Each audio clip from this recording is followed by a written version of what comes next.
안녕하세요. 이 이야기는 제가 남편과 사별한 지 1년쯤 되었을 때 벌어진 일입니다. 세상을 등진 남편의 빈자리를 끌어안고 살아가는 하루하루는 너무도 힘들고 고단했지만 그보다 더 마음이 쓰인 사람이 있었습니다. 바로 시아버지, 그러니까 우리 아들에겐 할아버지였죠. 나이 일은 가까운 연세에 경비원 일을 하시는 시아버지를 그저 괜찮다, 몸도 멀쩡하고 심심해서 하는 일이다라며 웃던 분. 하지만 어딘가 모르게 그 미소가 자꾸만 걸렸습니다. 그래서 결국 그날 저는 7살 아들과 함께 시아버지를 몰래 찾아가 보기로 했습니다. 그리고 그곳에서 도저히 믿기 힘든 장면을 목격하게 됐습니다.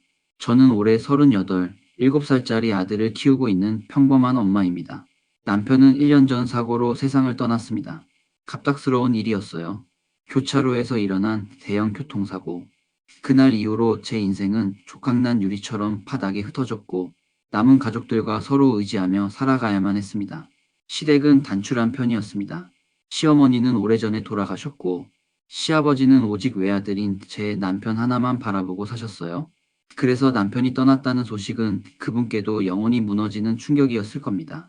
그런데 시아버지는 슬퍼할 틈도 없이 몸이라도 움직여야지, 안 그러면 나 미쳐버릴 것 같아 하시며 아파트 단지 경비원으로 다시 일을 시작하셨습니다. 그 말씀을 들었을 땐 그래, 움직이는 게 약이겠지라고 생각했지만 갈수록 목소리에 기운이 없고 통화도 점점 짧아졌습니다. 결정적으로 한밤중에 작은 기침 소리로 전화를 끊으시는 시아버지 목소리가 제 가슴을 콕 찔렀습니다. 그렇게 며칠을 고민하다 저는 7살 아들 손을 잡고 시아버지가 근무하신다는 아파트 경비실을 찾아가 보기로 했습니다. 아들에게는 할아버지 깜짝 놀라시게 하자라며 들뜬 표정을 지었지만 제 마음은 왠지 모를 불안함으로 얼룩져 있었어요. 한겨울 바람이 매서운 어느 토요일 아침, 저는 아들과 함께 시아버지 근무지로 향했습니다. 서울 외곽의 신축 아파트 단지 경비초소 옆엔 조그만 화단이 있었고 그 옆엔 우리가 알던 시아버지가 잔뜩 웅크린 채 서 있었습니다. 멀리서 봐도 몸이 많이 야위어 있었고 두꺼운 패딩 속으로도 떨림이 느껴질 정도로 약해 보였어요.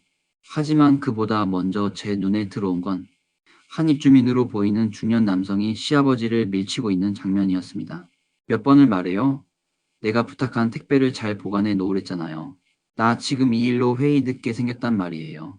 이딴 것도 관리 못하면 왜 있어요? 돈 받고 하는 거 아니에요? 도대체 뭐를 하는 건지 참. 시아버지는 고개를 푹 숙인 채 연신 죄송합니다, 죄송합니다를 반복하고 있었고 그 남자는 손가락으로 시아버지 얼굴 앞까지 들이대며 소리를 지르고 있었죠. 저는 숨이 멎을 것 같았습니다. 당장 뛰어가고 싶었지만 제 옆에서 그 광경을 뚫어져라 바라보던 7살 아들이 차고 떨리는 목소리로 외쳤습니다. 할아버지. 그 소리에 세상이 멈춘 듯 했어요. 시아버지가 고개를 천천히 돌렸고 그 낯선 남자도 순간적으로 당황한 얼굴로 우리를 쳐다봤습니다. 제가 그 남자에게 다가가려는 순간 아들이 제 손을 꽉 붙잡더니 이렇게 말했습니다. 엄마, 할아버지 무서워하고 있어. 그 짧은 말에 전 마음속 무언가가 무너지는 소리를 들었습니다. 아들이 본 시아버지의 모습은 늘 의젓하고 든든했던 할아버지가 아닌 작고 여린 노인 한 사람이었기 때문이죠. 저는 그 남자 앞에 서서 차분히 말했습니다. 이분은 저희 아버지세요. 그리고 이 아파트의 경비가 아니라 이 나라의 어르신이기도 합니다. 사람한테 손가락질하면서 소리 지르실 자격은 누구에게도 없어요. 그 남자는 헛기침을 하며 그냥 불편해서 말한 건데 예민하게 굴 필요 없잖아요. 참나 하고씩 웃고 돌아섰지만 그 뒷모습은 분명 위축되어 있었습니다. 시아버지는 울먹이며 제게 말했어요. 보다시피 별거 아닌 일인데 괜히 와서 마음 쓰게 했구나. 그 말에 저는 꾹 참았던 눈물을 흘리고 말았습니다. 아니에요, 아버님. 제가 너무 늦게 왔어요. 우리 아들이 저보다 먼저 아버님을 알아봤는걸요. 아버님, 혹시 그 직원 평소에도 그렇게 굴어요? 시아버지는 처음엔 웃으며 대충 넘기려 하셨어요. 뭐 요즘 사람들 다 바쁘고 예민하지. 나도 나이 들면 까먹기도 하고 내 잘못이야. 하지만 그건 분명 자기 합리화가 아닌 자기 비하에 가까웠습니다. 며느리 앞에서조차 위축된 모습으로 말끝을 흐리시는 아버지를 보며 저는 마음속에 결심이 섰습니다. 아버지, 그만두세요. 이젠 제가 지켜드릴게요. 하지만 시아버지는 고개를 저으셨어요. 너희도 먹고 살기 힘든데 딱까지 신세지면 그건 아니다. 내가 끝까지 서서 번 돈으로 밥은 먹어야지. 저는 처음으로 그분의 진짜 마음을 이해하게 되었습니다. 이건 단순한 생계 문제가 아니라 자존심이었습니다. 혼자 남겨졌다는 상실감, 아들을 먼저 떠나보낸 죄책감, 그리고 며느리와 손자에게 버팀목이 되고 싶은 마음. 그 모든 감정을 꾹꾹 눌러 삼킨 채 하루하루를 버텨왔던 거죠. 그래서 저는 결심했습니다. 시아버지의 자존심은 지켜드리되 그분을 외롭게 두지 않겠다고요. 며칠 후 저는 아버지께 조심스럽게 말씀드렸습니다. 아버님, 저희 동네 근처로 이사 오시면 안 될까요? 저희 집에서 가까운 곳에 괜찮은 아파트 단지가 하나 있어요. 마침 경비원 구인 공고도 나왔더라고요. 아버님은 한참 동안 아무 말도 없이 창밖을 내다보셨습니다. 그러다 아주 작게 한숨 섞인 웃음을 지으며 말씀하셨어요. 그런 건 내 남편이 살아있었으면 해줬을 말인데 네가 나한테 이런 얘기를 해줄 줄은 몰랐다. 고맙다. 그 뒤로 모든 일은 빠르게 진행됐습니다. 저는 근처 공인중개사 사무소를 다니며 작은 투룸 아파트를 알아봤고 아버님은 새 단지 경비원 면접을 직접 보러 가셨습니다. 며칠 뒤 아버님은 전화를 걸어 들뜬 목소리로 말하셨어요. 됐다, 나 합격했대. 이제 내 집에서 도보로 10분 거리야. 그 말을 들으니 마음이 벅차올랐습니다. 아버지는 일은 그대로 이어가시되 이젠 우리 곁에서 하루를 시작하고 하루를 마무리할 수 있게 되신 거예요. 이사 후 첫 주말 아들은 아버지의 새 경비실 앞에서 과자를 한 움큼 들고 종종 걸음으로 뛰어갔고 아버지는 우리 손자 왔냐 하며 활짝 웃으셨습니다. 주민들도 점점 아버지께 인사를 건네기 시작했어요. 경비실 창가엔 늘 아버지가 준비한 사탕 바구니가 놓였습니다.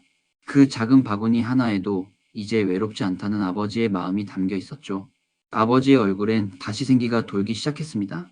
그리고 무엇보다 이젠 아버지도 손자도 저도 같은 하늘 아래 가까운 거리에서 서로를 지켜보며 살아갈 수 있게 되었어요. 그로부터 몇 달 후 아버지는 손수 저와 아들 사진을 인화해 작은 액자에 넣어 경비실 책상 위에 올려주셨습니다. 이게 내 보물이야. 라며 웃으시던 그 모습이 지금도 제 눈에 선합니다. 그리고 어느 날 제가 슬쩍 물었습니다. 아버님, 이제는 조금 덜 외로우세요? 아버님은 고개를 끄덕이며 말씀하셨습니다. 응, 난 이제 누가 나 기다리는구나 싶어서 하루가 덜 춥다. 고맙다. 그 말을 듣는 순간 목을 대가 치밀어 오르고 참았던 눈물이 와르르 쏟아졌습니다. 아버지의 눈빛 속엔 외로움도 고마움도 그리고 지켜낸 사랑도 모두 담겨 있었어요. 아버지가 울지 않으려 애써 웃는 걸 보는 순간 그동안 얼마나 외로웠을지 얼마나 참아왔을지 제 가슴 깊숙한 곳에서 후회와 감사가 동시에 터져 나왔습니다. 그리고 지금은 아버님도 제 곁을 떠나셨습니다. 조용히 아주 조용히 세상을 등지셨죠. 하지만 이상하게도 그분의 부재가 슬픔만으로 다가오진 않았어요. 그분이 제게 남겨준 기억들이 손자의 웃음소리처럼 가끔 제 일상 속에서 문득문득 피어오르곤 하니까요. 아버님과 함께 했던 마지막 겨울, 경비실 창밖에 놓인 사탕 바구니, 그 속에 담긴 따뜻한 손길이 아직도 선명히 떠오릅니다. 그분은 떠났지만 그 사랑은 지금도 우리 집안 어딘가에서 조용히 숨쉬고 있습니다. 그 사랑은 손자의 눈동자에 담겨 있었고 그 사랑은 시아버지의 구부정한 어깨 위에서 여전히 우리를 이어주고 있었습니다. 바람은 찼지만 마음은 오래도록 따뜻했습니다. 이 이야기를 끝까지 들어주신 여러분 감사합니다. 우리는 때때로 돌아볼 틈 없이 사는 것이 잘 사는 거라 착각할 때가 있죠. 하지만 정작 중요한 건 우리가 사랑하는 사람에게 지금 다가가는 용기일지도 모릅니다. 오늘도 혹시 외롭게 하루를 견디고 있는 누군가가 있다면 그 곁에 먼저 다가가 따뜻하게 말해주세요. 함께 있어줄게요. 라고요.